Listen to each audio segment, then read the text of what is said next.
Welcome back to the Marvel Movie Minute, a daily podcast in which we assemble to explore the films of the Marvel Cinematic Universe 1 minute at a time. In this, our 6th season, we are looking at the Avengers. I'm Andy Nelson from the Next Reel Film Podcast. And I'm Pete Wright, and this week we're previewing our new podcast, Soundgarden, 1 second at a time. Oh, that's just you, though, doing that. Right?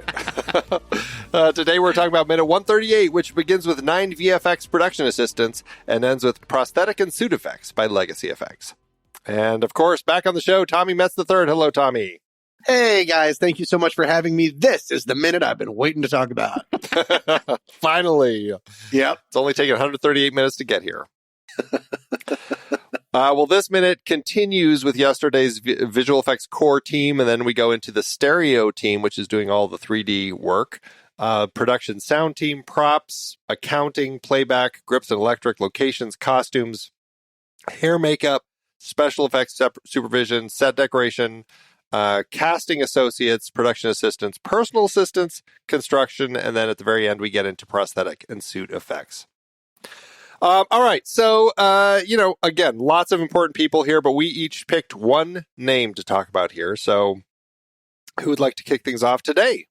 I'll go first because I have a real mystery. Oh, lead with a mystery. A credit mystery. All right. So my name was Jodi Trippi. And I'm going to spell it because it's important. Trippi. And they were listed as Street Signage Placement Coordinator. A whole bunch of words that I'd never seen put together before. So I tried to look it up.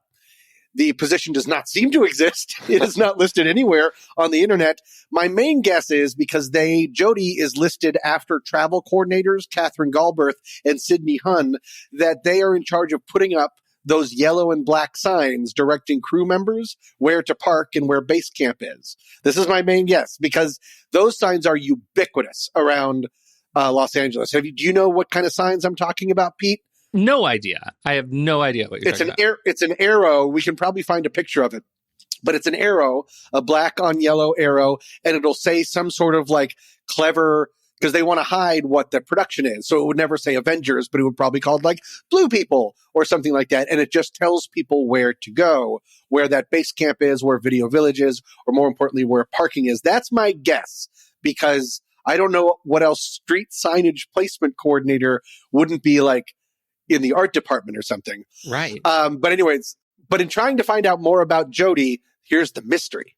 If you Google Jodi Trippi, Trippi, with that spelling, only one result comes up.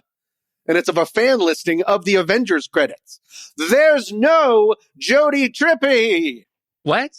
Look it up. Joditrippi. Try to Google it. One listing comes up. Joditrippi.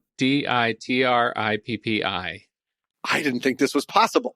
I do. There's a Jodi single Trippi. Exactly.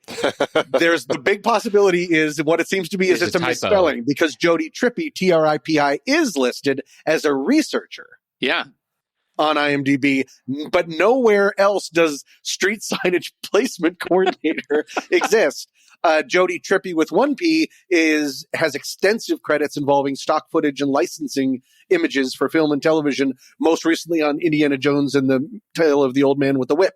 So I think it's not really that great of a mystery, but we were talking about misprints or typos, yeah. Andy, and I just happened to stumble on one because Street Signage Placement Coordinator seemed like such an interesting title.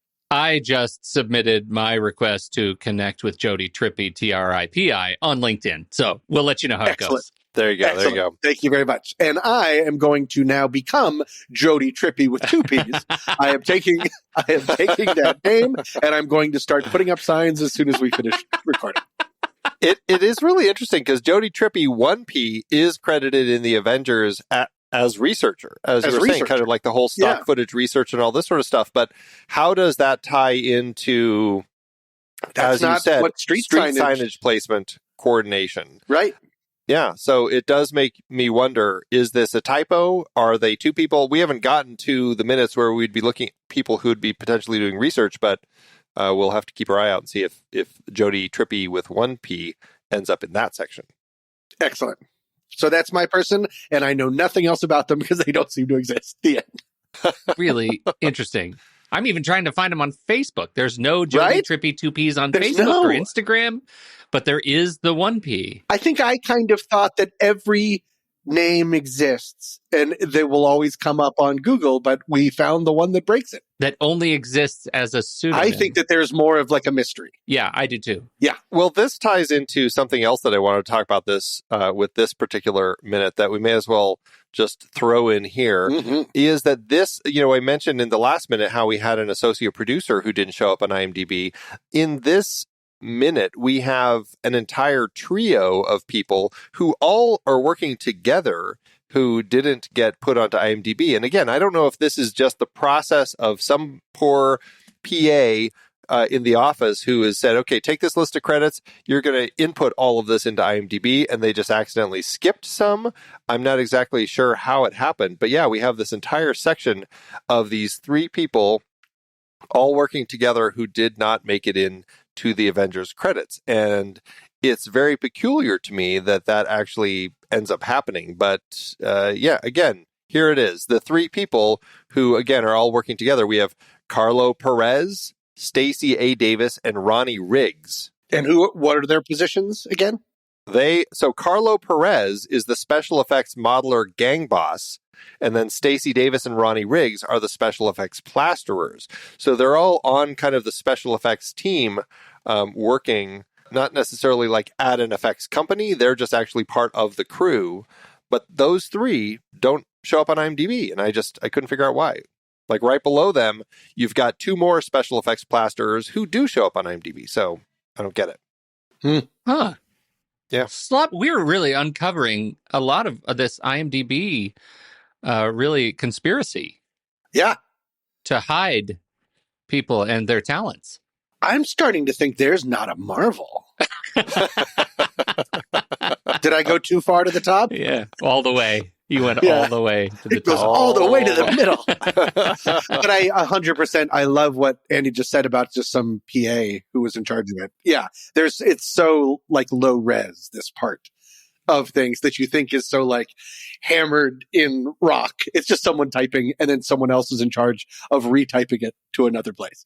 Yeah, it's a process because, you'll find that a lot of names, like my own name, Andy Nelson, there are tons of Andy Nelsons on IMDb. So whoever it is who's charged with the task of going through this list of credits, and then you need to put them all here into our movie, somebody has to go, okay, now which one is it?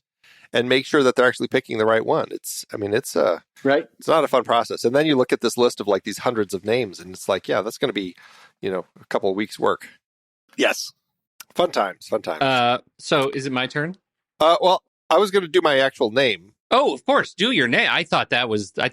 No, that was just the mystery. That was just the mystery. That was the mystery. Which was spurred on confused. because of Tommy's. So much mystery. Yeah. I got confused.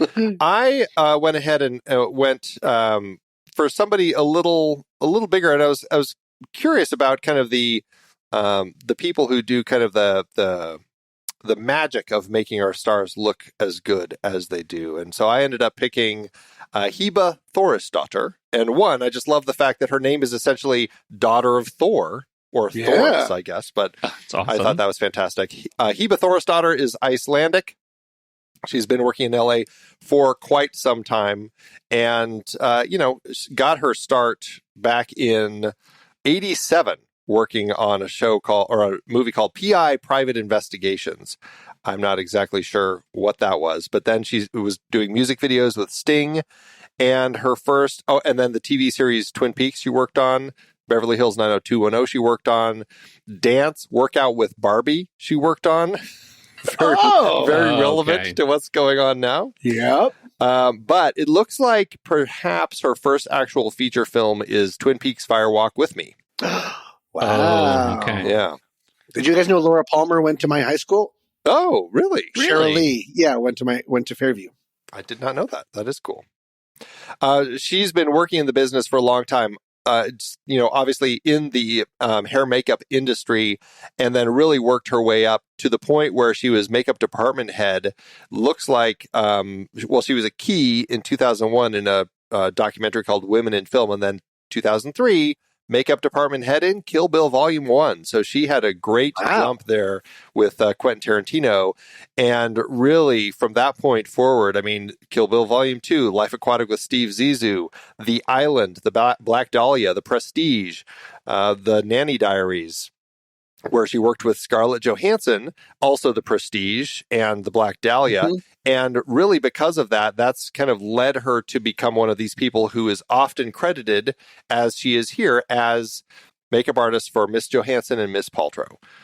So she's working with both of them on this film. Cool. And she's one of these people who's just, I mean, most recently she just did Margot Robbie in Babylon. And she was the makeup department head for that. Wow. And you look at her site, and her site is HebaThor.com, and you can just see some of the cool stuff that she does. But I like how the breakdown of departments she works in: film, fashion and beauty, red carpet, portraits, grooming, and commercials and videos. Grooming. Foster. What's funny is I think that actually boils down to specifically making sure men who don't need a lot of makeup look okay, because the example image on that is a cover of Variety with Quentin Tarantino and Samuel L. Jackson. And I suppose it's just making sure that their facial hair look appropriately cool and not scruffy and messy. Got it. Yeah. I wonder if she's available. Does she do podcasts? Right. That's Heba Thorisdottir. And if you're interested, you can follow her. She's busy on Twitter, on Facebook, on Instagram. Very busy on Instagram at Heba Thor Makeup, and her own website. So check her out. Wow. Good pick. Nice find. Well, for mine, I went with the most interesting name that I saw, and then the most, secondarily, the mysterious title. And that was originally Sivorn Ouch. Sivorn Ouch is a table person. Now, when you look up Sivorn Ouch, he was a fight coordinator. I regret to tell you, Sivorn Ouch also falls into the category of does not exist on What IMDb. is happening? I know, like not even as a name match. I don't know if there is a different name that they went by for IMDb and it never got corrected. But Sivorn Ouch as a table person does not exist, and so I instead went to his partner, fellow table person Keith Muessigmann. Oh, Keith Muessigmann is also a table person. Do you know what a table person is without cheating? 100% not. It is a person, I know this only because I saw the department in kind of the same section I was in, and I know it's involved in the costume department, but I couldn't tell you specifically what they do. There are very few people on the internet who know exactly what a table person is, because all the research is, they do a lot of things on movies in and around costumes. As it turns out, Keith Muessigmann is a costume and wardrobe department expert, started as a costume cutter in X-Men The Last Stand. While on the credits is credited as table person, the IMDb listing for Keith on the Avengers is assistant cutter fitter. So, cutting in the manufacturing department of manufacturing costumes, cutting and fitting actors to their costumes, and has worked up, but remained kind of cutter fitter to manufacturing foreperson in the costume department all the way up through Guardians of the Galaxy 3. Seems like another James Gunn person, did a lot of Avengers stuff, and Spider-Man No Way Home, manufacturing foreperson, Black Panther, Wakanda Forever, cutter fitter to Guardians of the Galaxy Holiday Special and Guardians of the Galaxy Volume 3. So, in the context of the film set, Keith is dressing tables and dressing people and cutting fabric. And I think that's a really interesting role. And there's so many people I think of who would be really good at that, like in my life. But I think when we think about these movies, we think about the big roles. And right. Like, there are so many people that make movies, and that really excites me to think about Keith Muessigmann and Keith's work on this movie. Do you think people in the department say, he's a music man? Oh, I hope they do. Do you know what? Let's not talk about it anymore, and it'll just stay that way in our heads. I was going to say in his spare time, he cons small towns and tries to get them to buy a bunch of musical instruments. That's a long way to go. Wow. But I like that we're all going along the same thread there. Yeah, perfect. Awesome. Okay. Well, that is, that's a good set of people for this minute. Yeah, I learned something. I like it. And we're finding a lot of mysteries going on between credits and IMDb that I don't think we necessarily knew existed. For sure not. The whole system is coming down.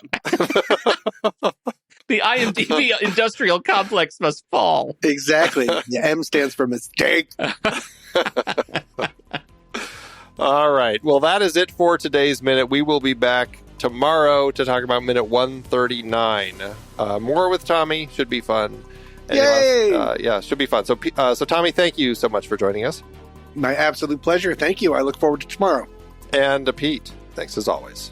Pretty excited to introduce y'all to my pals Joe and Joey in tomorrow's Minute. Oh, my God. I can't wait. Until next time, true believers.